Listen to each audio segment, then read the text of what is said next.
आज हम लोग करने वाले हैं जीके और जीएस का टोटल 75 क्वेश्चन, जिसमें से आपको 50 जीके जीएस और जीके का क्वेश्चन मिलेगा और 25 है जो जीएस का, जो कि आपको बिहार एसएससी बीएसएससी का बहुत ही महत्वपूर्ण प्रश्न है और सभी इम्पोर्टेंट प्रश्न है। तो आप लोग ज़रूर बताइएगा कि आप 75 में से कितने प्रश्नों का सही उत्तर दे पाए हैं, ज़रूर बताइएगा। तो आज बढ़ते हैं फर्स्ट क्वेश्चन की ओर बढ़ते हैं। तो आज का जो फर्स्ट क्वेश्चन है थोड़ा सा लंबा क्वेश्चन है, तो मैं थोड़ा सा छोटा इसको करता हूँ जूम इन, ताकि क्वेश्चन आसानी से दिखाई दे सके। हाँ, तो चलिए आज का जो फर्स्ट क्वेश्चन है, देखिए सुभाष चंद्र बोस ने, फर्स्ट क्वेश्चन है सुभाष चंद्र बोस ने बोस द्वारा 1940 में मुस्लिम लीग पार्टी का समेकन करने के प्रयास के संदर्भ में निम्नलिखित कथनों पर विचार कीजिए। तो पहला है, ब्लैक होल में मृत हुए लोगों की स्मृति में 1760 ईस्वी में जी हॉलवेल द्वारा कलकत्ता के गवर्नर के रूप में उनके छोटे कार्यकाल के दौरान स्थापित कराए गए हॉलवेल स्मारक को हटाने के लिए आंदोलन किया गया था। और आपका दूसरा में है, हॉलवेल स्मारक बंगाल के अंतिम नवाब सिराजुद्दौला की क्रूरता और अपना प्राणों उत्सर्ग करने वाले ब्रिटिश सैनिकों की वीरता का प्रतीक माना जाता है। तो उपयुक्त कथनों में से कौन सा कथन सही है? तो आपके ऑप्शंस हैं केवल एक, केवल दो में है केवल एक, और 3 में है एक और दो दोनों, और 4 में है आपका ना तो एक और ना ही दो। तो जल्दी से बताइएगा इसका आंसर क्या हो जाएगा। तो इसका जो राइट आंसर है ऑप्शन नंबर 4 हो जाएगा।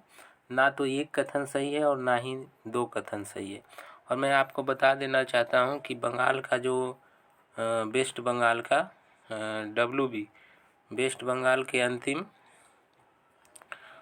नवाब कौन थे, तो वो आपका अंतिम नवाब थे सिराजुद्दौला। याद रखिएगा, जो इम्पोर्टेंट फैक्ट रहेगा वो मैं बता दूंगा।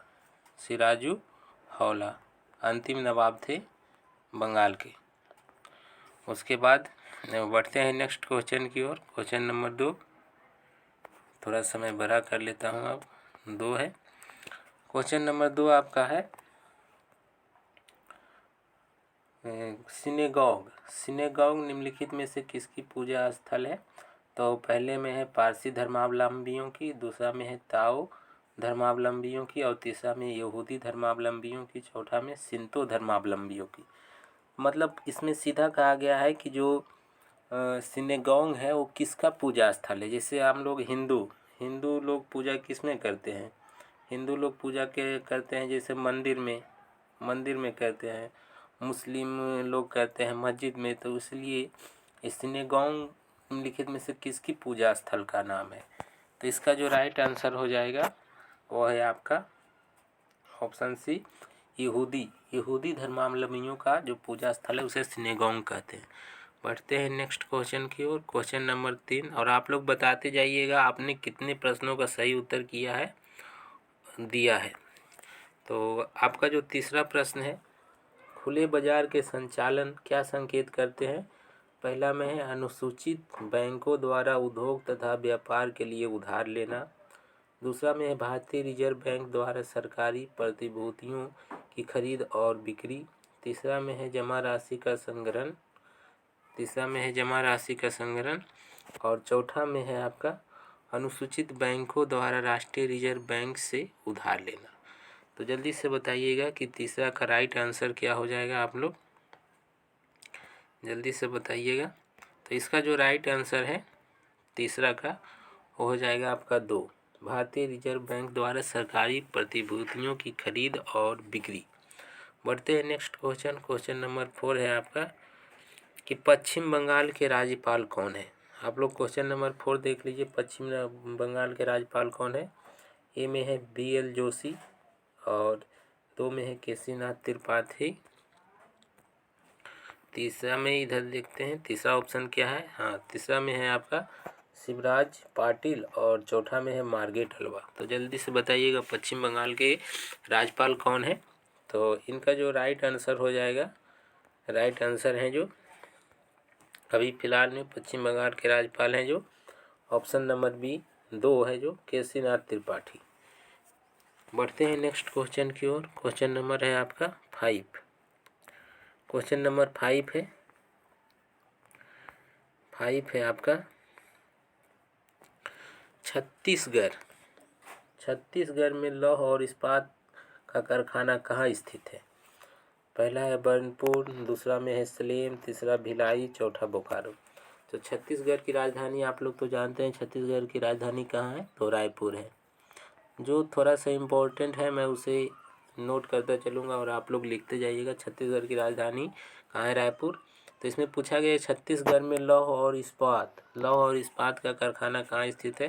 तो इसका राइट आंसर हो जाएगा ऑप्शन 3 भिलाई में स्थित है। और आपका 6 नंबर क्वेश्चन है कि BSE सेंसेक्स कितने स्टॉक पर आधारित है? तो ए में है 80 स्टॉक, बी में 100, तीन में 80, 3 में 30 और 4 में 50। तो BSE सेंसेक्स कितने स्टॉक पर आधारित है? तो इसका जो राइट आंसर हो जाएगा 30 पर है। बढ़ते हैं नेक्स्ट क्वेश्चन की ओर। Question number 7। क्वेश्चन नंबर 7 में आपका है, ध्यान दीजिएगा। क्वेश्चन नंबर 7 है भारतीय संविधान के किस अनुच्छेद में वित्तीय पात का वर्णन किया गया है? तो 1 में है 360 और 2 में है 350, 3 में है 340 और 4 में है 330। तो तीन इम्पोर्टेंट अनुच्छेद है जिसे आप लोग याद कर लीजिएगा। पहला है 352 जिसमें राष्ट्रीय पात, जिसमें कौन सा पात लगता है? राष्ट्रीय पात लगता है। और एक है 356 जिसमें राष्ट्रपति शासन लगता है। किसी भी राज्य में राष्ट्रपति शासन लगता है कितना अनुच्छेद के तहत? तो 356। और एक है 360 जिसमें वित्तीय पात लगाया जाता है। तो आप लोगों का आंसर मिल गया होगा कि 7 का आंसर हो जाएगा ऑप्शन नंबर ए। 360 के द्वारा भारतीय संविधान के अनुच्छेद 360 के द्वारा वित्तीय पात का वर्णन किया गया है, जो अभी तक एक बार भी नहीं लगा है। बढ़ते हैं नेक्स्ट क्वेश्चन की ओर। क्वेश्चन नंबर 8 आपका है। क्वेश्चन नंबर 8 है पिट्स इंडिया एक्ट के अंतर्गत निम्नलिखित में से किसे स्थापित किया गया है? तो 1 में है नियंत्रण बोर्ड, 2 में है राजस्व बोर्ड, 3 में है स्थायी परिषद और 4 में है निदेशकों की अदालत। तो पिट्स इंडिया एक्ट के अंतर्गत निम्नलिखित में किसे स्थापित किया गया है? तो इसका जो राइट आंसर हो जाएगा ऑप्शन ए, नियंत्रण बोर्ड को स्थापित किया गया है। बढ़ते हैं नेक्स्ट क्वेश्चन की ओर। क्वेश्चन नंबर आपका 9 है। थोड़ा सा छोटा कर लेता हूँ ताकि बार बार सभी क्वेश्चन को देखने में आसानी हो। और आप लोग भी आंसर बताते जाइएगा कि आपने कितने प्रश्नों का सही उत्तर दिए हैं। क्वेश्चन नंबर 9 है जो आपका है कि किस दिन को अंतर्राष्ट्रीय अहिंसा दिवस के रूप में मनाया जाता है? आप लोग तो जानते ही हैं कि अहिंसा दिवस किनके जन्मदिन के उपलक्ष्य में मनाया जाता है। 1 में है 1 मई, 2 में है 2 अक्टूबर, 3 में है 24 अक्टूबर और 4 में है 30 जनवरी। तो 1 मई को सबसे पहले हम लोग क्या मनाते हैं? 1 मई को हम लोग मनाते हैं मजदूर दिवस। कौन सा दिवस मनाते हैं? 1 मई को हम लोग मनाते हैं मजदूर दिवस। और 2 अक्टूबर को गांधी जयंती मनाते हैं, जो कि गांधी जी के जन्म के उपलक्ष्य में ही हम लोग अंतर्राष्ट्रीय अहिंसा दिवस के भी रूप में मनाते हैं। और 30 जनवरी को हम लोग मनाते हैं, 30 जनवरी को है जिस दिन गांधी जी का मृत्यु हुआ था, तो उस दिन हम लोग मनाते हैं शहीद दिवस। इन सभी एग्जाम में के दृष्टि से बहुत ही महत्वपूर्ण क्वेश्चन है, तो आप लोग इसे भी नोट करते जाइएगा। 1 मई को मजदूर दिवस, 2 अक्टूबर को गांधी जयंती और उसे ही अंतर्राष्ट्रीय अहिंसा दिवस के भी रूप में मनाते हैं। और 30 जनवरी को शहीद दिवस, जिस दिन महात्मा गांधी की मृत्यु हुई थी उस दिन हम लोग शहीद दिवस मनाते हैं। तो इसका राइट आंसर हो जाएगा ऑप्शन 2 है जो 2 अक्टूबर। बढ़ते हैं नेक्स्ट क्वेश्चन की ओर। क्वेश्चन नंबर 10 है रिफ्ट घाटी में भारत की कौन सी नदी बहती है? तो 1 में है कावेरी, दूसरा में है ताप्ती और 3 में है सोन और 4 में है केन। तो 10 का सही आंसर बताइएगा। और भारत की सबसे लंबी नदी अगर आपसे पूछ ले तो वो है गंगा। भारत की सबसे लंबी नदी कौन सी है? तो गंगा। इसकी लंबाई कितनी है? तो लगभग 2525 किलोमीटर। याद रखिएगा, इसके आसपास में भी आपका आंसर दिया रह सकता है ऑप्शन में 2500 2520, तो जो इसके लगभग में रहेगा वही आंसर होगा। तो फिलहाल 10 नंबर क्वेश्चन का कि रिफ्ट घाटी में भारत की कौन सी नदी बहती है, तो इसका जो राइट आंसर हो जाएगा ऑप्शन नंबर 2, ताप्ती नदी बहती है। बढ़ते हैं नेक्स्ट क्वेश्चन की ओर। क्वेश्चन नंबर आपका है 11। क्वेश्चन नंबर आपका 11 है कि भारत के संविधान में संघीय, ये जो संघीय शब्द का प्रयोग कहाँ पर हुआ है, तो एक में है भाग 3, 2 में है अनुच्छेद 368, 3 में है संविधान में कहीं नहीं, और 4 में है प्रस्तावना में। तो जल्दी से बताइएगा। इस क्वेश्चन और मैं कहता हूँ कि भीमराव अंबेडकर ने किस अनुच्छेद को संविधान की आत्मा कहा था, तो आप लोग बताइएगा जल्दी से कि कौन सा अनुच्छेद है जिसे संविधान की आत्मा भीमराव अंबेडकर ने कहे थे, और 11 का भी आंसर दीजिए। तो इसका जो राइट आंसर है कि भारत के संविधान में संघीय शब्द का प्रयोग कहाँ पर हुआ है, तो संविधान में कहीं भी है जो संघीय शब्द का प्रयोग नहीं हुआ है। और अनुच्छेद 32 को है जो भारतीय संविधान की आत्मा, भारतीय संविधान की आत्मा कहा गया है अनुच्छेद 32 को, जिसे भीमराव अंबेडकर, भारतीय संविधान का जनक अगर आपसे पूछे तो वो भी भीमराव अंबेडकर को ही कहा जाता है। बढ़ते हैं नेक्स्ट क्वेश्चन। क्वेश्चन नंबर आपका 12 है, निम्नलिखित में अफ्रीका का कौन सा एक देश ओपेक का सदस्य नहीं है। पहले तो आप लोग जान लीजिए कि ओपेक है क्या। ओपेक है जो तेल निर्यातक देशों का संगठन है, एक समूह है ओपेक। तो आपका राइट इसमें कौन सा आंसर है, 4 गो देश दिया हुआ है। पहला में है आपका अंगोला, दूसरा में है लीबिया, और 3 में है दक्षिण अफ्रीका, और 4 में अल्जीरिया। तो इनमें से कौन सा देश है जो ओपेक का सदस्य नहीं है। ओपेक है जो एक तेल निर्यातक देशों का समूह है, जिसे ही ओपेक कहा जाता है। तो 12 का राइट आंसर हो जाएगा दक्षिण अफ्रीका, दक्षिण अफ्रीका हो जाएगा राइट आंसर। बढ़ते हैं नेक्स्ट क्वेश्चन की ओर।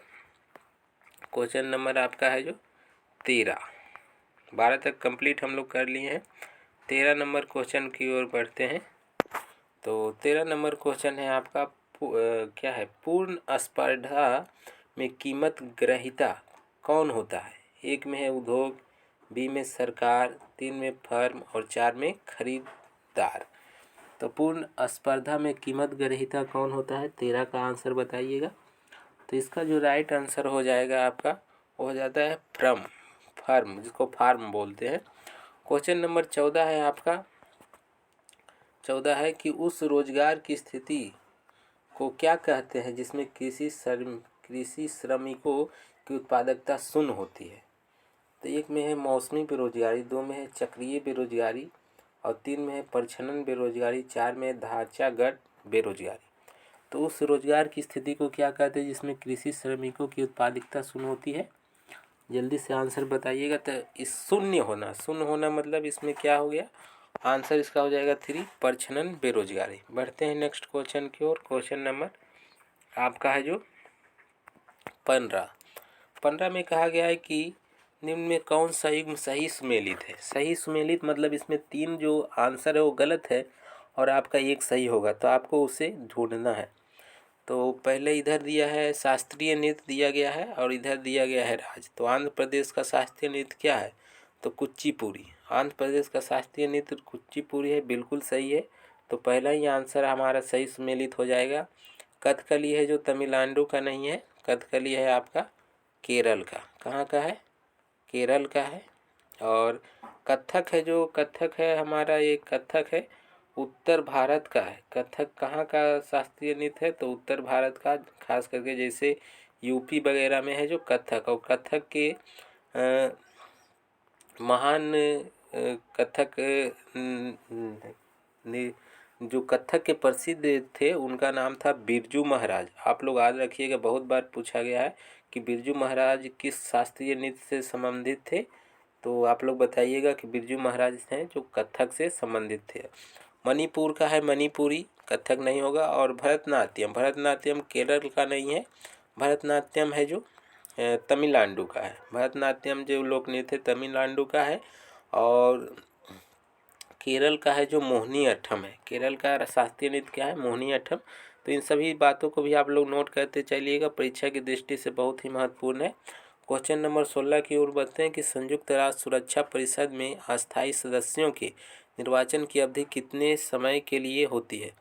तो संयुक्त राष्ट्र के अस्थायी सदस्य कितने हैं, आप लोग ध्यान रखिएगा कि इनका जो अस्थायी सदस्य है, अस्थायी सदस्य 5 हैं, अस्थायी सदस्य 5 हैं और अस्थायी सदस्य टोटल कितने हैं, जिसका भारत भी मेंबर है। अस्थायी सदस्य कितने हैं, अस्थायी सदस्य 15 हैं। तो इन सभी बातों को भी ध्यान रखिएगा कि संयुक्त राष्ट्र संघ का अस्थायी सदस्य कितना पूछे, कितना है तो 5 है और अस्थायी सदस्य कितना है 15। तो यही पूछा जा रहा है कि जो इनके अस्थायी सदस्य होते हैं उनका कार्यकाल कितना होता है। तो ये में है 6 माह के लिए, दो में है 1 वर्ष के लिए, 3 में है 2 वर्ष के लिए और 4 में है 3 वर्ष के लिए। तो जल्दी से इसका आंसर बताइएगा। तो इसका सही जो आंसर है ऑप्शन 2 है, सॉरी गलत है, ऑप्शन 3 हो जाएगा 2 वर्ष के लिए। 2 वर्ष के लिए कार्यकाल रहता है। बढ़ते हैं नेक्स्ट क्वेश्चन की ओर। क्वेश्चन नंबर आपका 17 है। 17 नंबर क्वेश्चन, निम्नलिखित में कौन से वे 2 राजवंश थे जो खिलजी वंश से पहले थे। खिलजी वंश से पहले थे, तो खिलजी वंश से पहले कौन से 2 राजवंश थे। तो इसका राइट आंसर जल्दी से बताइएगा, खिलजी वंश से कौन से। इसका राइट आंसर हो जाएगा आपका ऑप्शन 3, गुलाम एवं तुगलक वंश थे जो खिलजी राजवंश से पहले थे। क्वेश्चन नंबर 18 पे चलते हैं। लक्ष्मीबाई राष्ट्रीय शिक्षा संस्थान कहाँ स्थित है। तो 1 में है पटियाला, 2 में ग्वालियर, 3 में इंदौर और 4 में झांसी। तो लक्ष्मीबाई राष्ट्रीय शिक्षा संस्थान कहाँ स्थित है, जल्दी से बताइएगा, इसका क्या आंसर हो जाएगा। तो 18 का जो राइट आंसर है वो हो जाएगा आपका ऑप्शन नंबर 2, ग्वालियर में है। बढ़ते हैं नेक्स्ट क्वेश्चन की ओर। क्वेश्चन नंबर आपका हो गया 19 क्वेश्चन की ओर बढ़ते हैं। 19 नंबर क्वेश्चन है कि किस संविधान संशोधन को लघु संविधान या कहीं पर आपको मिनी संविधान भी कहा दिया जाता है, मिनी संविधान। तो आप लोग इन सभी बातों को भी ध्यान रखिए, लघु संविधान या मिनी संविधान दोनों कहा जाता है। तो 1 में है 7वां संविधान संशोधन अधिनियम 1956, 2 में है 24वां संविधान संशोधन अधिनियम 1971 और 3 में है आपका क्या है, 3 नंबर ऑप्शन, हाँ तो 3 में है आपका है जो 42वां संविधान संशोधन अधिनियम 1976 और 4 में है आपका 44वां संविधान संशोधन अधिनियम 1978। तो आप लोग एक बात ध्यान रखिएगा कि आपसे पूछा जा सकता है 42वां संविधान संशोधन अधिनियम कब पारित किया गया था। तो आप लोग यहाँ इस डेट को याद रखिएगा 1976 ईस्वी में। और ये भी पूछा जाता है 44वां संविधान संशोधन अधिनियम कब पारित किया गया था, तो ये 1978 में। तो जो मिनी संविधान हम लोग कहते हैं हो जाएगा ऑप्शन नंबर 3, 42वां संविधान संशोधन अधिनियम 1976 को कहा जाता है मिनी संविधान, हम मिनी संविधान जिसे कहते हैं। बढ़ते हैं नेक्स्ट क्वेश्चन की ओर। क्वेश्चन नंबर आपका है जो 20, क्वेश्चन नंबर आपका है 20 नंबर क्वेश्चन पे है, संविधान का कौन सा संशोधन राजनीतिक दल बदल से संबंधित है। तो 1 में 50वां, 2 में है 52वां, 3 में है 60वां और 4 में है 44वां। तो अभी आप लोगों से नेक्स्ट क्वेश्चन में हमने पूछा था कि 44वां संविधान संशोधन कब पारित किया गया था। तो ये जो पारित किया गया था 1978 में और 42वां कब 1976 में। ये दोनों याद रखिएगा कि 42वां संविधान संशोधन कब हुआ था और 44वां संविधान संशोधन कब हुआ था। तो 42वां आपका 1976 हो जाएगा, 44वां आपका 1978 हो जाएगा। तो दल बदल किससे संबंधित है, इसका जो राइट आंसर हो जाएगा ऑप्शन नंबर 2, 52वां संविधान संशोधन से दल बदल संबंधित है। बढ़ते हैं नेक्स्ट क्वेश्चन की ओर। क्वेश्चन नंबर आपका 21 है। क्वेश्चन नंबर आपका 21 है, 1 मिनट। क्वेश्चन नंबर 21 है कि भारत के संविधान की कौन सी अनुसूची राज्यसभा में सीटों के बंटवारों का निर्धारण करती है। राज्यसभा में सीटों के बंटवारण का निर्धारण करती है। तो 1 में है 4ठी अनुसूची, 2 में है 5वीं अनुसूची, 3 में 6ठी अनुसूची और 4 में 3री अनुसूची। तो 21 का राइट आंसर बताइएगा। तो 21 का राइट आंसर हो जाएगा राज्यसभा में सीटों का बंटवारा जो होता है हमारे ऑप्शन नंबर 1 चौथी अनुसूची के द्वारा किया जाता है। बढ़ते हैं नेक्स्ट क्वेश्चन की ओर। क्वेश्चन नंबर आपका है जो 22 है। 22 नंबर क्वेश्चन है कि संविधान सभा में यह किसने कहा था कि सरकारी नीति के निर्देशक सिद्धांत किसी बैंक में दे उस चेक की तरह है जिसका भुगतान बैंक अपनी सुविधानुसार करता है। जल्दी से बताइएगा, संविधान सभा में ये किसने कहा था कि सरकारी नीति के निर्देशक सिद्धांत किसी बैंक में दे उस चेक की तरह जिसका भुगतान बैंक अपनी सुविधानुसार करता है। तो 1 में है के.एम. मुंशी, 2 में है बी.आर. अम्बेडकर, 3 में है ऑस्टिन और 4 में है के.टी. शाह। तो संविधान के निर्माता किसे कहा जाता है? तो आप लोग जानते हैं निर्माता भीमराव अम्बेडकर को कहा जाता है। संविधान के निर्माता किसे कहा जाता है? भीमराव अम्बेडकर को। और संविधान के निर्माता और बी.आर. अम्बेडकर ने ही अनुच्छेद 32 को संविधान की आत्मा कहा था। क्या कहा था? संविधान की आत्मा बी.आर. अम्बेडकर ने ही कहा था। तो इसका जो राइट आंसर हो जाएगा वो है ऑप्शन नंबर 4 के.टी. शाह ने कहे थे। बढ़ते हैं नेक्स्ट क्वेश्चन की ओर। क्वेश्चन नंबर आपका 23 है। 23 नंबर क्वेश्चन है कि निम्नलिखित में किसने अंग्रेजों के विरुद्ध 1857 की क्रांति में हिस्सा नहीं लिया था? तो 1 में है तात्या तोपे, 2 में है टीपू सुल्तान, 3 में है रानी लक्ष्मीबाई और 4 में है नाना साहब। तो इनमें से एक व्यक्ति हैं जो 1857 ईस्वी की क्रांति में हिस्सा नहीं लिए थे। तो राइट आंसर हो जाएगा इनमें से कौन? वो है आपका ऑप्शन नंबर 2 टीपू सुल्तान है जो नहीं लिए थे। तात्या टोपे लिए थे, रानी लक्ष्मीबाई भी भाग लिए थे उसमें और नाना साहब भी लिए थे। तो बढ़ते हैं नेक्स्ट क्वेश्चन की ओर। क्वेश्चन नंबर आपका 24 है। 24 नंबर क्वेश्चन है आपका कि शिव कुमार शर्मा निम्न में से किस वाद्य यंत्र को बजाने के लिए मशहूर थे? 1 में है संतूर, 2 में है सितार, 3 में है सरोद, 4 में है बांसुरी। तो वाद्य यंत्र से ये क्वेश्चन है। तो इसका जो राइट आंसर है शिव कुमार शर्मा जो संतूर वादन के लिए बहुत मशहूर थे। जिस तरह कत्थक के लिए बिरजू महाराज थे। अभी मैंने कुछ ही देर पहले बताया है कत्थक के मशहूर कौन थे, तो बिरजू महाराज। बढ़ते हैं नेक्स्ट क्वेश्चन की ओर। क्वेश्चन नंबर आपका 25 हो जाएगा। 25 नंबर क्वेश्चन है कि गांव में गरीबी रेखा से नीचे रहने वाले लोगों के लिए आवास उपलब्ध कराने हेतु भारत सरकार ने कौन सी योजना लागू की है? तो आप लोग सभी जानते हैं, इसका आप लोग आंसर आसानी से दे सकते हैं। 1 में है राष्ट्रीय सामाजिक सहायता कार्यक्रम, 2 में है जवाहर रोजगार योजना, 3 में है इंदिरा आवास योजना और 4 में है जवाहरलाल नेहरू राष्ट्रीय शहरी नवीकरण मिशन। तो इसका जो राइट आंसर है आप लोग सभी जानते हैं ऑप्शन नंबर 3 हो जाएगा। इंदिरा आवास योजना के तहत है जो गरीबी रेखा से नीचे है उन्हें आवास निर्माण अब के लिए सरकार पैसे देती है। बढ़ते हैं नेक्स्ट क्वेश्चन की ओर। क्वेश्चन नंबर आपका है जो 26। 25 तक हम लोग कंप्लीट कर लिए और आप लोग बताइएगा इन 25 क्वेश्चनों में से कितने क्वेश्चन का राइट आंसर दिए हैं। तो 26 नंबर क्वेश्चन है कि एयरफोर्स का सबसे छोटा कमीशन रैंक क्या है? एयरफोर्स का सबसे छोटा कमीशन रैंक क्या है? 1 में फ्लाइंग ऑफिसर, 2 में है पायलट ऑफिसर, 3 में है फ्लाइट लेफ्टिनेंट, 4 में है इनमें से कोई नहीं। तो एयरफोर्स का सबसे छोटा कमीशन रैंक होता है आप लोगों का एक हो जाएगा ऑप्शन फ्लाइंग ऑफिसर। बढ़ते हैं नेक्स्ट क्वेश्चन नंबर 27। पूरे राष्ट्रीय गीत को गाने के में सामान्यतः कितना समय लगता है? राष्ट्रीय गीत तो सबसे पहले किसने लिखा था आप लोग ये बताएंगे कमेंट करके। और ये 1 में है 2 मिनट, 2 में है 1 मिनट, 3 में है 52 सेकेंड और 4 में 50 सेकेंड। तो राष्ट्रीय गीत को किसने लिखा था आप लोग बताइएगा जल्दी से कमेंट में। बहुत सा सिंपल क्वेश्चन है। तो इसका जो राइट आंसर होगा जो पूरे राष्ट्रीय गीत को गाने में हम लोग 52 सेकेंड का समय लगता है, ना ही उससे कम लग सकता है ना ही उससे ज़्यादा।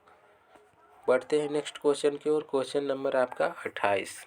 क्वेश्चन नंबर 28 है आपका। 28 नंबर क्वेश्चन है कि पृथ्वी कब सूर्य से न्यूनतम दूरी पर होती है?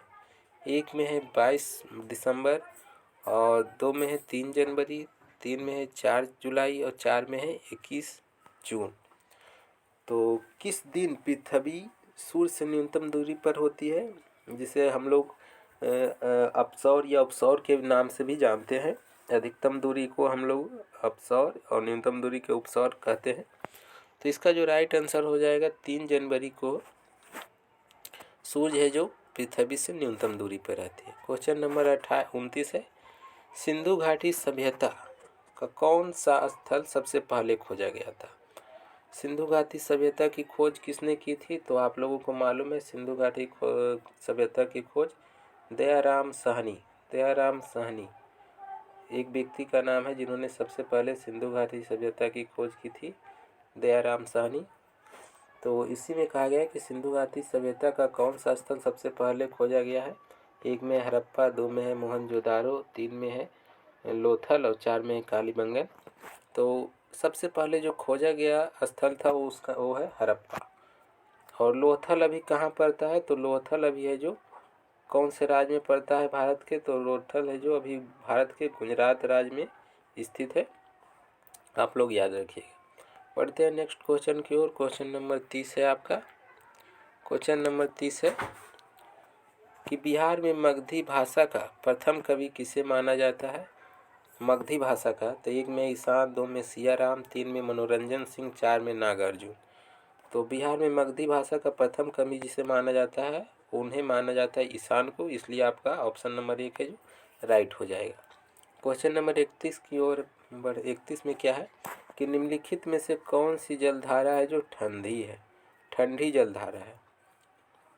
1 में है वेनेजुएला, 2 में है गल्फ स्ट्रीम, 3 में क्रोशियो, और 4 में है ब्राज़ील। तो इसमें से 3 है जो एक गर्म जलधारा है और एक ठंडी, तो उसी में से चुनना है कि ठंडी जलधारा कौन है। तो आपका जो गल्फ स्ट्रीम, ब्राज़ील, क्रोशियो, ये तीनों जो जलधाराएँ हैं वो गर्म जलधाराएँ हैं। किस तरह की गर्म जलधाराएँ हैं, तो गर्म है। और ये जो वेनेजुएला है ये ठंडी जलधाराएँ हैं। वेनेजुएला है जो ठंडी जलधारा है, तो आप लोग याद रखिएगा वेनेजुएला किस तरह की जलधारा है, ठंडी। और गल्फ स्ट्रीम, क्रोशियो, ब्राज़ील है जो गर्म जलधारा है। बढ़ते हैं नेक्स्ट क्वेश्चन की ओर। क्वेश्चन नंबर आपका है जो थोड़ा सा लंबा क्वेश्चन है, थोड़ा सा लंबा क्वेश्चन आ गया है 32 नंबर में। 32 नंबर क्वेश्चन है कि हरवल्लभ संगीत सम्मेलन के संदर्भ में निम्नलिखित कथनों पर विचार करें। 1 में है यह विश्व में भारतीय शास्त्रीय संगीत के सबसे प्राचीन समारोहों में से एक है। दूसरा में है 130 वर्षों तक इसके सफल आयोजन के पश्चात पर्यटन मंत्रालय द्वारा इसे राष्ट्रीय उत्सव घोषित किया गया है। 3 में है इसका आयोजन पंजाब के लुधियाना में बाबा हरवल्लभ की समाधि पर किया जाता है। और 4 में है यह प्रत्येक वर्ष 27 से 30 नवंबर तक आयोजित किया जाता है। बहुत ही लंबा क्वेश्चन है, कथन कारण का क्वेश्चन है। तो जल्दी से आप लोग बताइएगा कि 32 का क्या आंसर हो जाएगा। तो 32 का जो राइट आंसर है वो है ऑप्शन नंबर 2, केवल 1 और 2। हरवल्लभ संगीत सम्मेलन के संदर्भ में निम्नलिखित कथनों पर विचार कीजिए। तो 1 में है यह विश्व के भारतीय शास्त्रीय संगीत के सबसे प्राचीन समारोहों में से एक है, ये राइट है। और 2 में है 130 वर्षों तक इसके सफल आयोजन के पश्चात पर्यटन मंत्रालय द्वारा इसे राष्ट्रीय उत्सव घोषित किया गया है। 1 और 2 राइट है। पढ़ते हैं नेक्स्ट क्वेश्चन की ओर। क्वेश्चन नंबर आपका है जो कितना है 33 नंबर क्वेश्चन है। हाँ 33 नंबर इजी क्वेश्चन है, आप लोग जल्दी से इसका आंसर दे दीजिए। 33 नंबर क्वेश्चन है कि चक्रवात की क्या पहचान है, चक्रवात कहते किसे हैं। आपने बहुत से सुना होगा कि आज वहाँ पे ये चक्रवात आ गया है, वहाँ पे चक्रवात आ गया है, तो बताइएगा चक्रवात कहते किसे हैं। तो आपका 1 में है अचानक भारी बाढ़ का आना, बाढ़ का आना चक्रवात होता है क्या। दूसरा में है लंबे समय से वर्षा का ना होना, ये तो बिल्कुल ही गलत है। 3 में है मूसलाधार वर्षा, 4 में विनाशकारी हवा और वर्षा।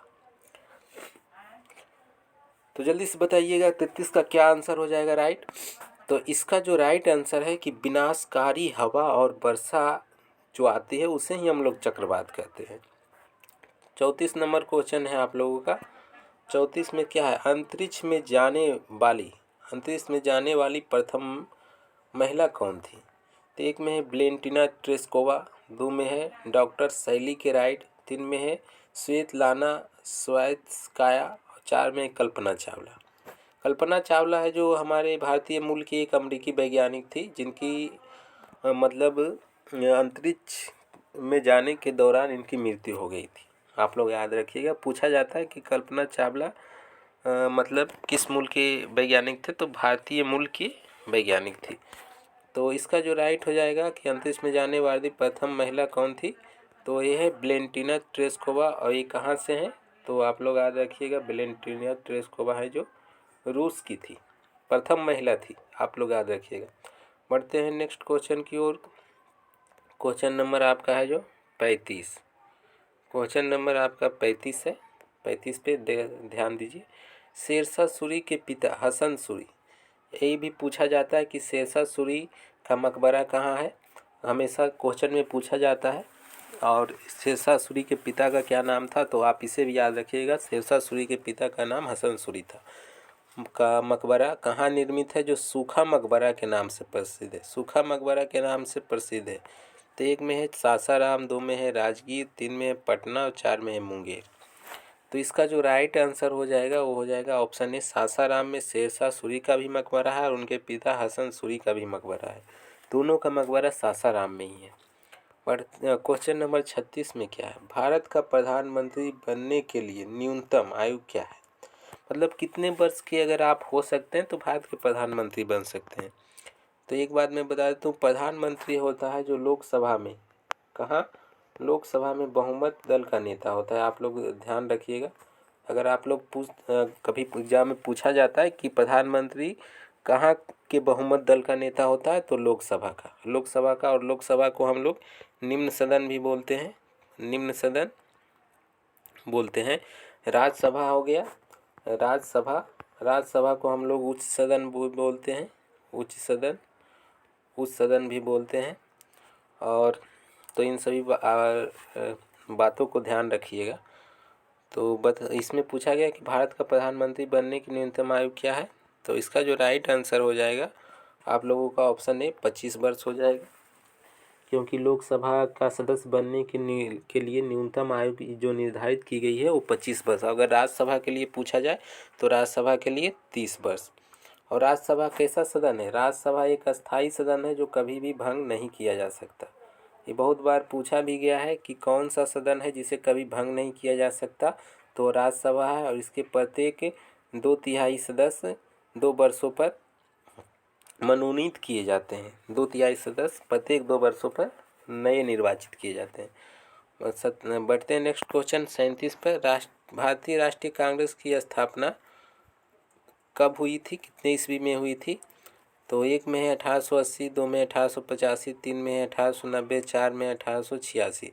तो भारतीय राष्ट्रीय कांग्रेस की स्थापना है जो ऑप्शन नंबर 2 1885 ईस्वी में हुई थी। किसने किया था, तो ए ओ ह्यूम एक व्यक्ति करके नाम है, ए ओ ह्यूम। और इनके सबसे पहले अध्यक्ष कौन थे, तो डब्ल्यू सी बनर्जी करके नाम है, डब्ल्यू सी बनर्जी।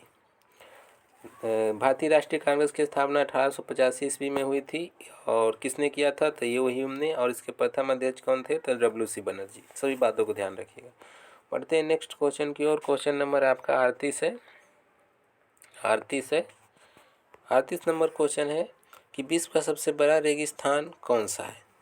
एक है सहारा, दूसरा है गोबी, 3 में है थार और 4 में टकला मकान। ये जो टकला मकान मरुस्थल है बहुत ही इम्पोर्टेंट है, इसे आप लोग याद रखिएगा, पूछ देता है टकला मकान मरुस्थल कहाँ है। और बहुत बार ग्रुप डी में भी पूछा गया था, तो बताइएगा ये कहाँ है, कमेंट में आप लोग ज़रूर बताइएगा कि ये टकला मकान जो मरुस्थल है किस देश में पाया जाता है, किस देश में पाया जाता है टकला मकान। तो विश्व का सबसे बड़ा रेगिस्तान कौन सा है, इसका राइट आंसर हो जाएगा सहारा मरुस्थल है जो अफ्रीका में पाया जाता है। क्वेश्चन नंबर 39 है कि इस ग्रुप में कौन शामिल नहीं है।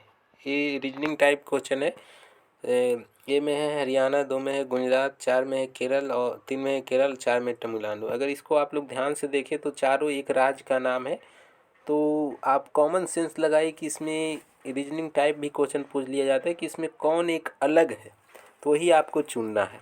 तो आप लोग ध्यान से देखिएगा कि इसमें जो गुजरात, तमिलनाडु और केरल है, जो इसका किसी न किसी भाग समुद्री तट से घिरा हुआ है, और हरियाणा एक ही ऐसा है जो स्थलीय भाग से घिरा हुआ है, स्थलीय। इसमें इसका किसी कोई भी भाग समुद्री तट से नहीं लगता है। बाकी गुजरात, केरल, तमिलनाडु सभी का स्थलीय भाग लगता है समुद्री तट से। तो इसमें ऑप्शन हो जाएगा आपका हरियाणा। बढ़ते हैं नेक्स्ट क्वेश्चन की ओर। क्वेश्चन नंबर आपका 40 है। 40 नंबर क्वेश्चन है कि बिहार में राजमहल की पहाड़ियों पर निवास करने वाली प्रमुख जाति कौन सी है। तो बिहार का क्वेश्चन है। एक में है असुर, 2 में है भूमिज, 3 में है शौरिया पहाड़ियाँ, 4 में है पहाड़ी खरिया। तो इसका जो राइट आंसर है, राजमहल की पहाड़ियों पर कौन सी जाति निवास करती है, तो शौरिया पहाड़ियाँ। इसका जो राइट हो जाएगा शौरिया पहाड़ियाँ इसका राइट आंसर हो जाएगा। बढ़ते हैं नेक्स्ट क्वेश्चन की ओर। क्वेश्चन नंबर, अब सभी VVI क्वेश्चन है। आप लोग क्वेश्चन का लेवल देख सकते हैं, कोई भी सिंपल क्वेश्चन नहीं दिया गया है, बहुत ही सटीक और एग्ज़ाम ओरिएंटेड क्वेश्चन है। भारत सरकार की मोहर क्या है। 41 नंबर क्वेश्चन है कि भारत सरकार की मोहर क्या है।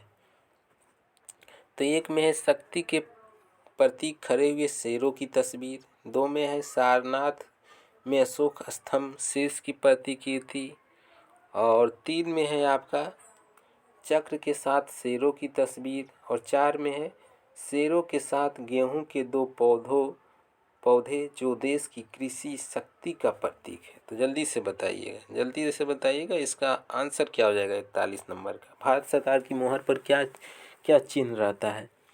तो इसका जो राइट आंसर इसका हो जाएगा ऑप्शन नंबर 2, सारनाथ में अशोक स्तंभ शीर्ष के प्रतिकृति। यही है भारत सरकार की मोहर। बढ़ते हैं नेक्स्ट क्वेश्चन की ओर। क्वेश्चन नंबर आपका है जो 42 थोड़ा सा मैं बड़ा कर लेता हूँ। 42 नंबर क्वेश्चन है। 42 नंबर क्वेश्चन है किस 1 मिनट 42 नंबर क्वेश्चन है। 42 नंबर क्वेश्चन, किस राज्य की भूमि सबसे कम है। एक में है गोवा, 2 में है नागालैंड, 3 में है सिक्किम, 4 में त्रिपुरा। तो सब बताइएगा किस राज्य की भूमि सबसे कम है। तो सबसे कम जनसंख्या वाला राज्य अगर आपसे पूछे तो सबसे कम जनसंख्या वाला राज्य आपका सिक्किम हो जाएगा। सबसे अधिक जनसंख्या वाला राज्य पूछे तो आप लोग यूपी बता सकते हैं। और सेकेंड नंबर पे जनसंख्या किसका है, यूपी के बाद है महाराष्ट्र का है। तीसरा नंबर पे है आप लोगों का बिहार का है। चौथा नंबर पे है आपका बंगाल का। और सबसे अधिक जनसंख्या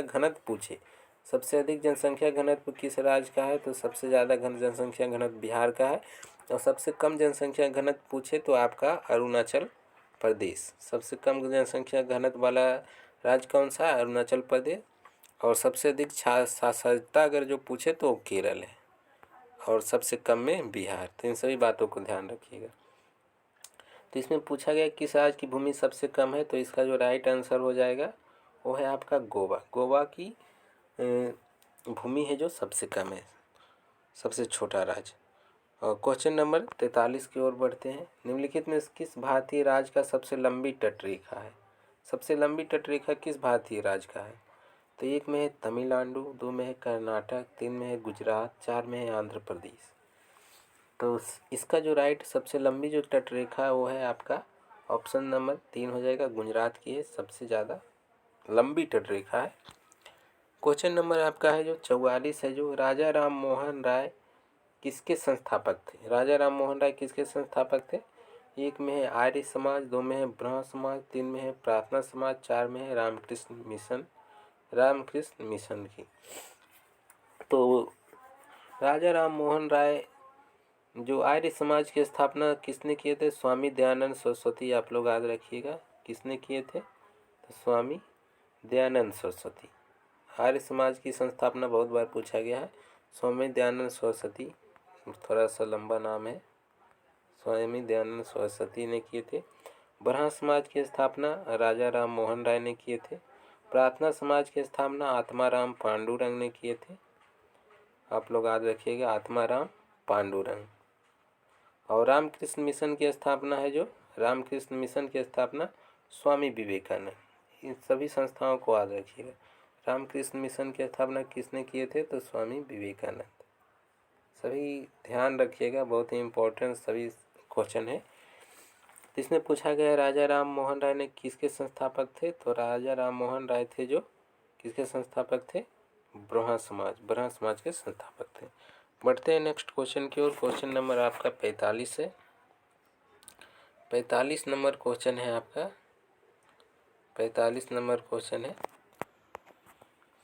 कि बिहार पंचायती राज अधिनियम 2006, बिहार पंचायती राज अधिनियम 2006 के अंतर्गत पंचायतों में अति पिछड़े वर्ग MBC को कितने प्रतिशत आरक्षण की व्यवस्था की गई है? 45 में है तो 1 में है 33%, 2 में है 20%, 3 में 27%, 4 में 25%। तो जल्दी से बताइएगा। बिहार पंचायती राज अधिनियम 2006 के अंतर्गत पंचायतों में अति पिछड़े वर्ग MBC को कितने प्रतिशत आरक्षण की व्यवस्था की गई है? तो इसका राइट आंसर हो जाएगा 20%। बढ़ते हैं नेक्स्ट क्वेश्चन की ओर। क्वेश्चन नंबर आपका 46 है। क्वेश्चन नंबर आपका 46 है कि भारत की पहली विद्युत रेल, आपसे ये भी पूछा जा सकता है कि भारत की पहली है जो विद्युत रेल का नाम क्या था? तो उसका नाम था डेक्कन क्वीन। पहली रेल नहीं, पहली विद्युत रेल तो डेक्कन क्वीन किनके बीच चलाई गई थी? तो 1 में है मुंबई और सूरत के बीच, 2 में है हावड़ा और दिल्ली के बीच, 3 में है मुंबई और पुणे के बीच, 4 में है नई दिल्ली और चेन्नई के बीच। तो भारत में सबसे पहले विद्युत रेल है जो, उसका नाम क्या है? डेक्कन क्वीन। कहाँ से कहाँ के बीच चलाई गई थी? तो ये जो आपका राइट आंसर हो जाएगा यह मुंबई और पुणे के बीच चलाई गई थी। उसके बाद क्वेश्चन नंबर आपका 47 है। निम्नलिखित में से कौन प्रत्यक्ष कर है? कौन है जो प्रत्यक्ष कर है? ये पहला में है बिक्री कर, 2 में है उत्पाद कर, 3 में है संपत्ति कर और 4 में है मनोरंजन कर। तो एक प्रत्यक्ष कर है वो है आपका संपत्ति आपके पास कितना है नहीं है, ये आपका प्रत्यक्ष कर है। बिक्री कर हो गया, उत्पादन कर हो गया, मनोरंजन कर हो गया, जो आप लोगों का अप्रत्यक्ष कर है। किस तरह का कर है? तो अप्रत्यक्ष है। और आपका संपत्ति क्या है? वो प्रत्यक्ष कर है। बढ़ते हैं नेक्स्ट क्वेश्चन की ओर। क्वेश्चन नंबर आपका 48 नंबर क्वेश्चन है कि अभिनव भारत के नाम से एक गुप्त क्रांतिकारी सोसाइटी की स्थापना किसने की थी? तो 1 में खुदीराम बोस, 2 में प्रफुल्ल चाकी, 3 में BD सावरकर और 4 में सचिंद्रनाथ सन्याल।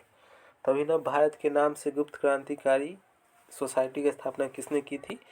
तो इसका जो स्थापना किए थे वो थे ऑप्शन 3 BD सावरकर ने थे, जो अभिनव भारत नामक क्रांतिकारी सोसाइटी की स्थापना किए थे।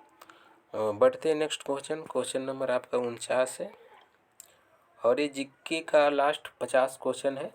तो आप बताइएगा कि 50 में से आपने कितने प्रश्नों का सही उत्तर दिया है। 49 नंबर क्वेश्चन है आपका, सती प्रथा कब समाप्त किया गया था? 1829 में, 1828 में, 1830 में, 1827 में।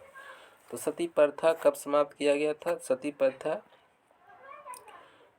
तो आपका जो इसका राइट हो जाएगा आंसर हो जाएगा 1829 में लॉर्ड विलियम बेंटिक के द्वारा समाप्त किया गया था और राजा Ram Mohan Roy, Lord William Bentinck और राजा राम मोहन राय के द्वारा जो सती प्रथा को अंत किया गया था। 50 नंबर क्वेश्चन है और जीके का अंतिम क्वेश्चन है। तो ये 50 नंबर क्वेश्चन है आपका कि बिहार का कौन सा जिला नायलॉन उद्योग के लिए प्रसिद्ध है? बिहार का कौन सा जिला नायलॉन उद्योग के लिए प्रसिद्ध है? 1 में मुंगेर है, 2 में मधुबनी, 3 में गोपालगंज और 4 में है भोजपुर। तो जल्दी से बताइएगा कि बिहार का कौन सा जिला है जो नायलॉन उद्योग के लिए प्रसिद्ध है? तो इसका जो राइट आंसर हो जाएगा ऑप्शन ए मुंगेर है। आप लोग बताइएगा कि कांवर झील, एक बहुत ही इम्पोर्टेंट क्वेश्चन है, बहुत बार पूछा जाता है। कांवर झील बिहार के किस जिला में स्थित है? कांवर झील है जो बिहार के किस जिला में स्थित है? टोटल 38 जिला है तो उसमें से किसी एक जिला में कांवर झील स्थित है, तो आप लोग बताइएगा। बढ़ते हैं नेक्स्ट क्वेश्चन की ओर। अब साइंस का 25 क्वेश्चन है तो उसे भी देख लेते हैं। टोटल 75 क्वेश्चन है, जीके और जीएस मिला के 75 क्वेश्चन है। देखिए, समान विज्ञान एवं गणित। तो आपका है जो फर्स्ट साइंस क्वेश्चन 51 नंबर है कि नमक को बर्फ के साथ मिलाने से हिमांक क्या होता है? हिमांक मतलब पिघलना। तो नमक को अगर बर्फ के साथ मिला दें तो क्या होगा? 1 में घटता है, 2 में वृद्धि होता है, 3 में प्रभावित रहता है, 4 में पहले घटता है फिर वृद्धि करता है। जब आप आइसक्रीम खाते हैं तो उसमें थोड़ा सा नमक की मात्रा ज़रूर मिलाई जाती है। तो किस लिए मिलाई जाती है? वो इसलिए मिलाई जाती है कि वो थोड़ा सा पिघलना है, जो पिघलने का गति है वो कम हो जाए, नमक मिलाने से ही होता है। तो इसका राइट आंसर क्या हो जाएगा? घटता है, घटता है। क्वेश्चन नंबर आपका 52 है।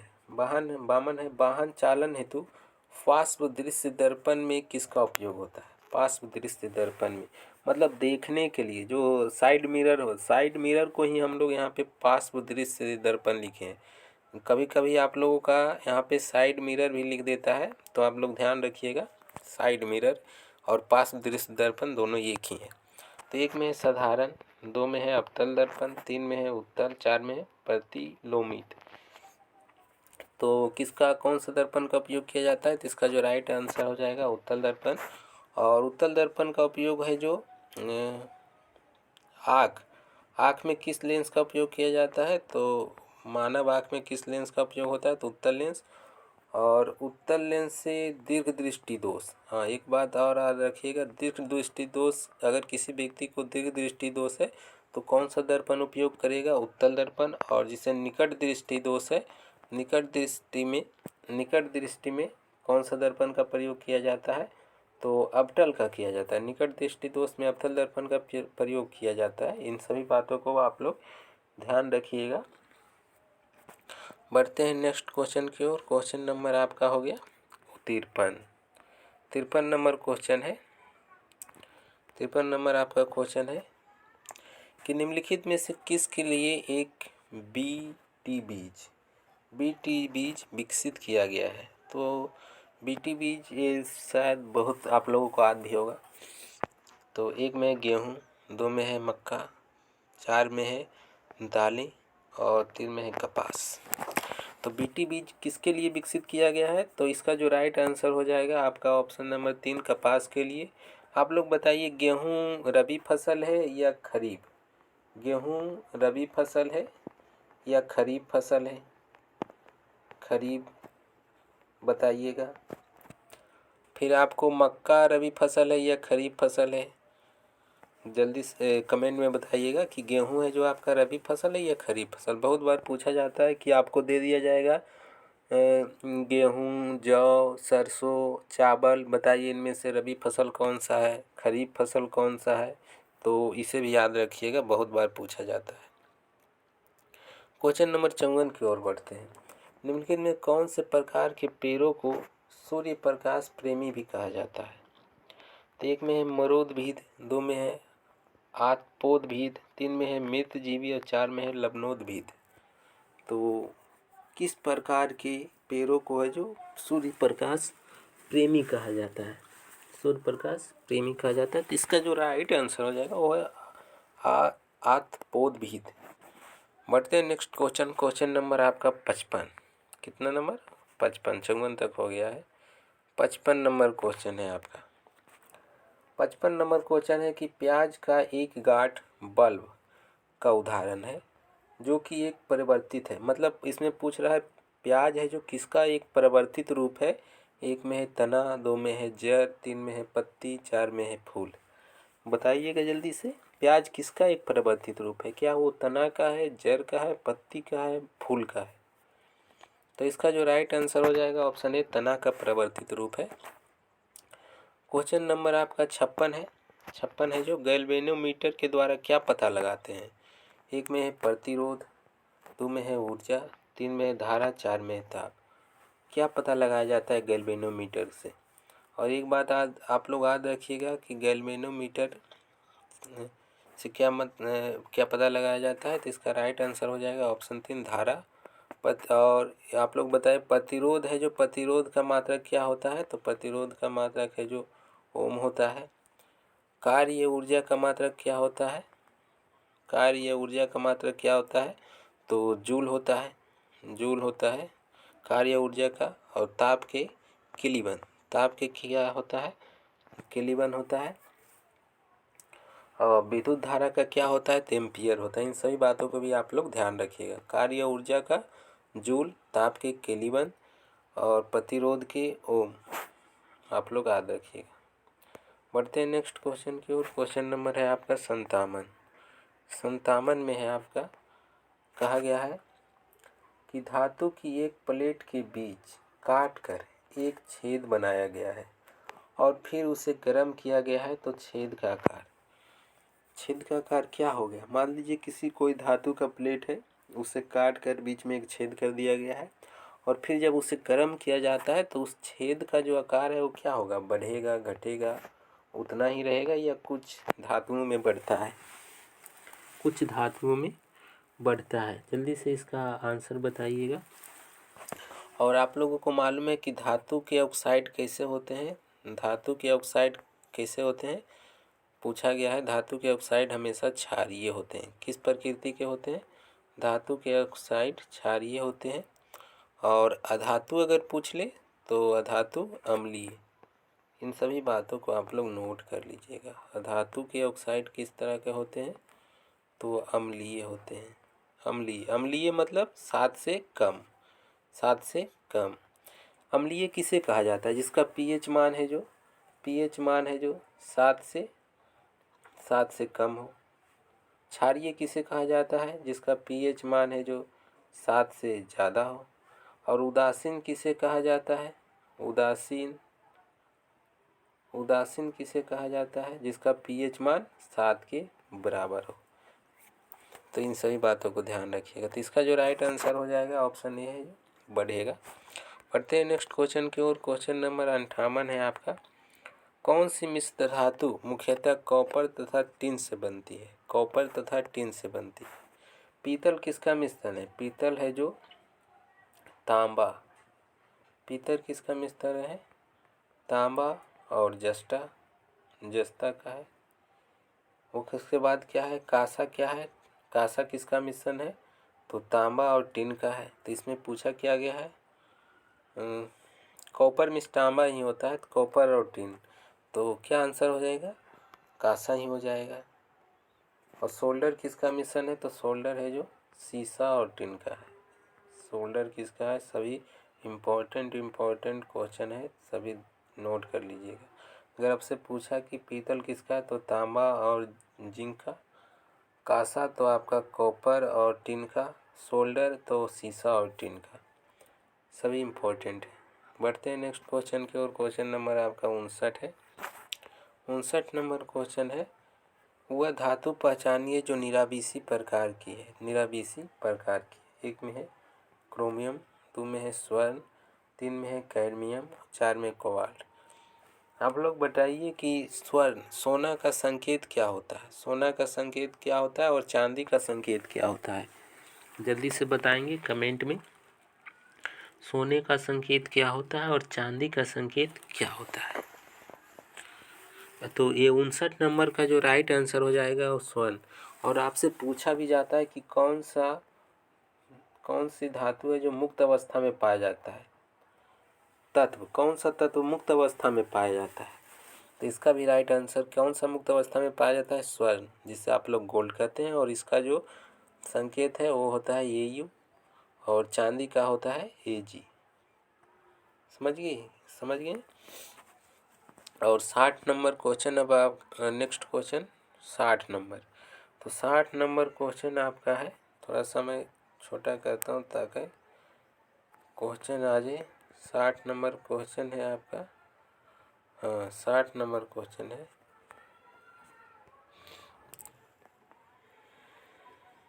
सॉरी 60 नंबर क्वेश्चन गलत आ गया। 60 नंबर क्वेश्चन है यहाँ पे। पूर्ण आंतरिक परावर्तन की घटना तब घटती है जब आपतन का कोण खाली स्थान क्रांतिक कोण से दिए गए विकल्पों के साथ रिक्त में भरे। कह रहा है कि पूर्ण आंतरिक परावर्तन की घटना तब घटती है जब आपतन का कोण क्रांतिक कोण खाली स्थान क्या है, तो इसका ऑप्शन देखना पड़ेगा क्या है। तो चलिए ऑप्शन देखते हैं क्या है ऑप्शन भाई। हाँ, तो एक है आपका कम, पहला है ऑप्शन कम, दूसरा में है आपका अधिक, 3 में है बराबर, 4 में है दोगुना। मतलब पूर्ण आंतरिक परावर्तन कब घटता है, पूर्ण आंतरिक परावर्तन कब घटता है, तो इसका जो राइट आंसर हो जाएगा 2 हो जाएगा। पूर्ण आंतरिक परावर्तन कब घटता है, तो पूर्ण आंतरिक परावर्तन घटता है जब आपका आपतन का कोण है क्रांतिक कोण से अधिक हो जाता है, तब पूर्ण आंतरिक परावर्तन घटता है। क्वेश्चन नंबर आपका 61 नंबर क्वेश्चन है, 61 नंबर क्वेश्चन है आपका। कहा गया है धूम कोहरा स्मॉग में मौजूद आँख में जलन पैदा करने वाला एक शक्तिशाली द्रव है। एक में है नाइट्रिक ऑक्साइड, 2 में सल्फर डाइऑक्साइड, 3 में है बोरिक्स एसिटिल नाइट्रेट, 4 में कार्बन डाइऑक्साइड। कार्बन डाइऑक्साइड का सूत्र कितना होता है CO2, और वायुमंडल में कार्बन डाइऑक्साइड कितना पाया जाता है, तो 0.003%। और अगर जो पूछे कि पृथ्वी पे कितना पाया जाता है, तो 0.002 पूछा जाता है। वायुमंडल में कार्बन की प्रतिशत कितना है, प्रतिशत क्या है, तो 0.03%। तो 61 का जल्दी से आप लोग बताइए आंसर क्या हो जाएगा। तो 61 का जो राइट आंसर है वो हो जाएगा option number 3 peroxy acetyl nitrate.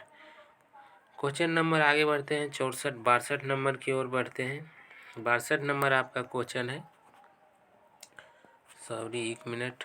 62 number question है आपका कि सामान्यतः साबुन में कौन सा क्षारक पाया जाता है। साबुन जो आप लोग नहाने के में यूज करते हैं उसमें कौन सा क्षारक पाया जाता है, कैल्शियम हाइड्रोक्साइड का, कि अमोनियम हाइड्रोक्साइड रहता है उसमें, कि सोडियम रहता है, कि मैग्नीशियम रहता है।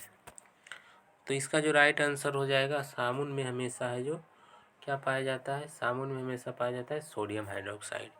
क्वेश्चन नंबर 63 की ओर बढ़ते हैं। निम्नलिखित में कौन सी धातु सबसे अधिक अभिक्रियाशील है, सबसे अधिक अभिक्रियाशील कौन सी धातु है, तो 1 में पोटेशियम, 2 में कैल्शियम, 3 में सोडियम और 4 में जस्ता। तो इसका एक टेबल दिया गया है सबसे कम अभिक्रियाशील धातु, से आप लोग याद कर लीजिएगा, बहुत क्वेश्चन इससे पूछा जाता है। तो इसका जो राइट आंसर हो जाएगा वो है पोटेशियम। पोटेशियम सबसे अधिक अभिक्रियाशील धातु है। उसके बाद आपका सोडियम हो जाएगा, अगर ये ऑप्शन में नहीं रहेगा तो उसके बाद सबसे ज़्यादा पोटेशियम होता है, उसके बाद सोडियम होता है। इन बातों को याद रखिएगा। उसके बाद बढ़ते हैं नेक्स्ट क्वेश्चन की, क्वेश्चन नंबर 64 नंबर क्वेश्चन है कि ऊपर से देखने पर पानी की टैंक उथला क्यों दिखाई देता है। जब लोग आप देखते होंगे तो अगर आप एक गिलास पानी ले लीजिए, उसमें एक सिक्का डालिए और देखिएगा तो लगेगा सिक्का जैसे सिक्का जो रहता है पैसे का, वो लगेगा कि जैसे खरा है, लेकिन वो वास्तविक में खरा नहीं रहता है, लेकिन देखने पर वो खरा दिखाई देता है। तो इसका कारण क्या है, वही इसमें भी पूछा रहा है कि ऊपर से देखने पर पानी की टैंक उथला क्यों दिखाई देता है। प्रतिबिंब के कारण है, कि अपवर्तन के कारण है, कि विवर्तन के कारण है, कि कुल आंतरिक प्रतिबिंब के कारण। तो इसका जो राइट आंसर हो जाएगा अपवर्तन के कारण ही दिखाई देता है। और क्वेश्चन नंबर 65 पर आइए। क्वेश्चन नंबर 65 है आपका कि एक मासिक धर्म चक्र के दौरान सामान्यतः निस्त्रित अंडों की संख्या कितनी होती है।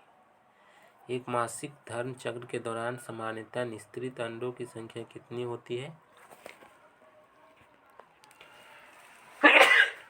सॉरी, तो 1 में है 3, 2 में है 2, 3 में है 1 और 4 में है 4। तो 65 का राइट आंसर बताइए आप लोग।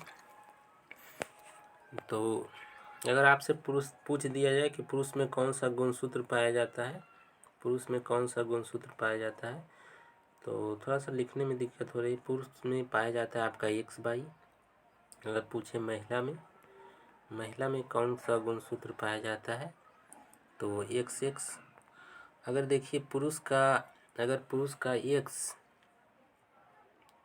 पुरुष का Y और महिला का X अगर मिलता है तो आपको लड़का होगा, जिसे हम लोग बॉय कहते हैं। अगर पुरुष का भी X और महिला का भी X अगर मिलता है तो फिर आपको गर्ल पैदा होगी। इन सभी बातों को याद रखिएगा। कोई पूछ दिया जाता है कि पुरुष में कौन सा गुणसूत्र पाया जाता है तो XY, और महिला में तो सिर्फ X पाया जाता है।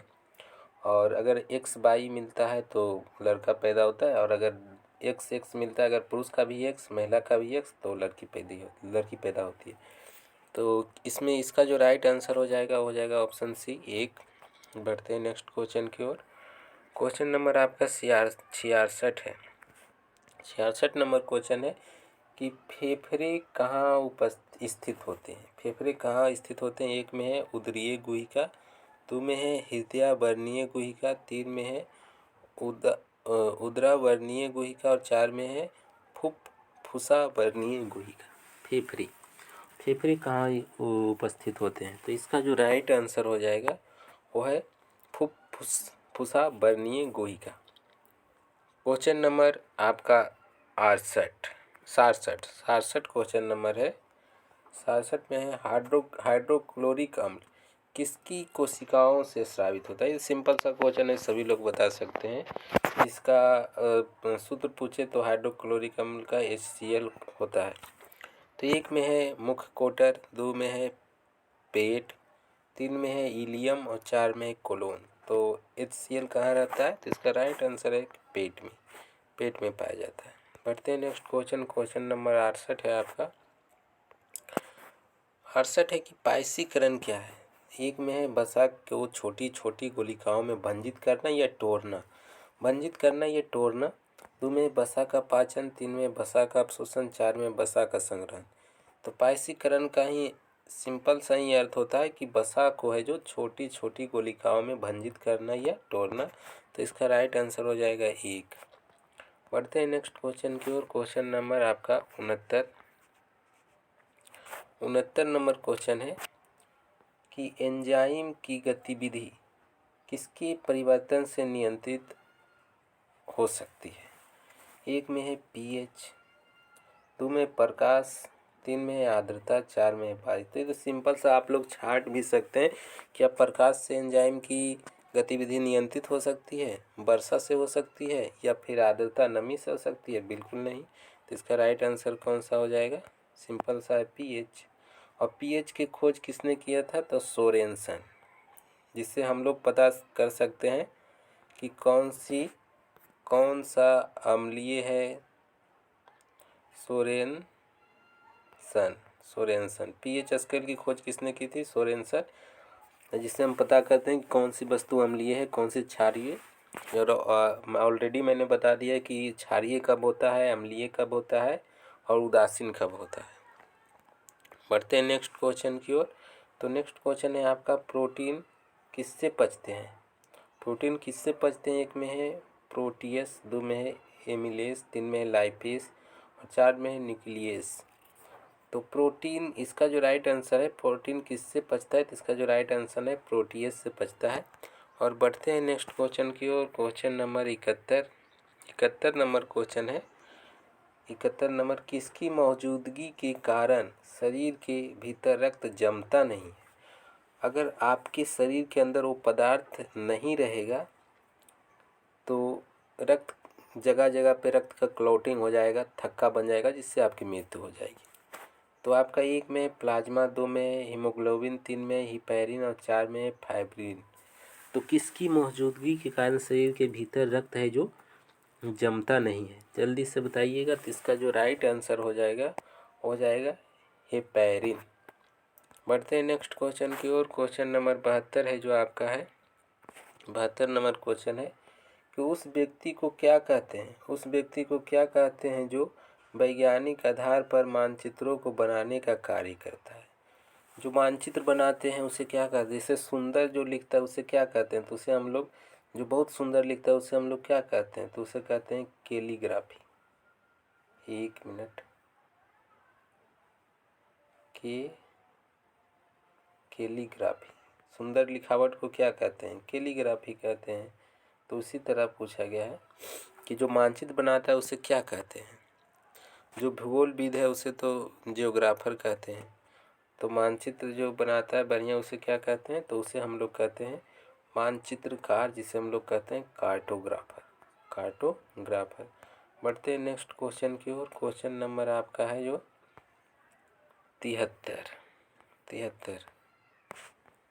73 नंबर क्वेश्चन है आपका, थोड़ा सा लंबा क्वेश्चन है।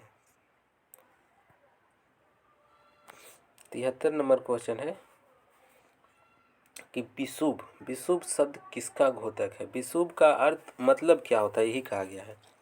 तो एक में पृथ्वी जिस पथ पर सूर्य के गिर्द घूमती है, दूसरा है पृथ्वी का अक्ष जिसके गिर्द हुआ घूमती है। अच्छा, एक 3 में है जब दिन और रात बराबर होते हैं। 4 में है वह समय जब ऐसा प्रतीत होता है कि सूर्य आर्कटिक प्रदेश में आकाश में चक्कर काटे जा रहा है किंतु क्षितिज से नीचे नहीं आता। तो विषुव का अर्थ क्या होता है, तो विषुव का सिंपल सा अर्थ होता है जब दिन और रात बराबर होते हैं उसे ही हम लोग विषुव कहते हैं। बढ़ते हैं नेक्स्ट क्वेश्चन की ओर। क्वेश्चन नंबर आपका 74, क्वेश्चन नंबर आपका 74 है। 74 नंबर क्वेश्चन है कि लाल और हरे रंग के मिश्रण से कौन सा रंग प्राप्त होता है। लाल और हरे रंग के मिश्रण से कौन सा रंग प्राप्त होता है। तो आपको पूछा भी जाता है कि प्राथमिक रंग कितने हैं। प्राथमिक रंग जिसको हम लोग प्राइमरी रंग बोलते हैं, प्राथमिक रंग 3 है। कौन कौन, तो एक है रेड, एक है ग्रीन और एक है येलो। और इन तीनों को अगर एक साथ मिला दे तो कौन सा रंग प्राप्त होता है, ये भी क्वेश्चन पूछा गया है। तो अगर इन तीनों को एक साथ मिला देते हैं हम लोग तो इससे उत्पन्न होता है सफ़ेद रंग। और आपसे ये भी पूछा गया है कि सफ़ेद रंग में कितने रंग के मिश्रण से भी बनता है। तो ये टोटल इसमें सफ़ेद रंग में कितने रंग मिले होते हैं, तो इसमें 7 रंग मिले होते हैं। इन सभी बातों को ध्यान रखिएगा। तो इसमें पूछा गया लाल तथा हरे रंग के मिश्रण से कौन सा रंग प्राप्त होता है। एक में है हल्का नीला है, 2 में है पीला, 3 में है श्वेत और 4 में है स्लेटी। तो जल्दी से 74 नंबर क्वेश्चन का आंसर बताइएगा। 74 का, तो इसका जो राइट आंसर हो जाएगा वो हो जाएगा पीला। बढ़ते हैं नेक्स्ट क्वेश्चन की ओर। और आज का अंतिम क्वेश्चन जो कि बीएसएससी के लिए बहुत ही महत्वपूर्ण क्वेश्चन थे, जिसमें से 50 जीके, 25 जीएस का और सभी वीवीआई क्वेश्चन है। आप लोग क्वेश्चन का लेवल देख सकते हैं। 75 नंबर आपका क्वेश्चन है। 75 नंबर क्वेश्चन है कि एचआर में एचआर किसके लिए है। एक में है हेडिंग रेगुलेशंस, 2 में है हैप्पी रोमुलेंस, 3 में है हॉरिजॉन्टल रूल और 4 में है हॉरिजॉन्टल रूलर्स। देखिए अगर आपको क्वेश्चन थोड़ा सा धुंधला दिखाई दे रहा है तो आप थोड़ा सा वीडियो का क्वालिटी बढ़ाकर देख सकते हैं, जिससे कि आपका क्वेश्चन अच्छे तरह से दिखाई देगा। तो इसका जो राइट आंसर है, राइट आंसर हो जाएगा ऑप्शन नंबर 3 हॉरिजॉन्टल रूल। तो आज का जो 75 क्वेश्चन का जो सेट था 75, जिसमें जीके का 50 और जीएस का 25, टोटल 50 क्वेश्चन हम लोगों ने किए। तो आप लोग बताइएगा कमेंट में कि इन 75 क्वेश्चन में से आपने कितना क्वेश्चन है जो राइट हुआ है, राइट कितना हुआ है और रॉन्ग कितना हुआ है। और अगर आप लोग चाहते हैं कि इसी तरह मैं डेली बीएसएससी के लिए इम्पोर्टेंट क्वेश्चन का एक एक सेट लाऊं तो कमेंट कर दीजिएगा। और आपको मेरा ये प्रयास कैसा लगा ज़रूर बताइएगा। और चैनल पे नए हैं तो चैनल को सब्सक्राइब करके बेल आइकन प्रेस ज़रूर कीजिएगा ताकि मेरी सभी वीडियो आप तक आसानी से पहुंच पाए। तो अभी के लिए इतना ही। थैंक यू, धन्यवाद। मिलते हैं फिर से एक नए वीडियो में।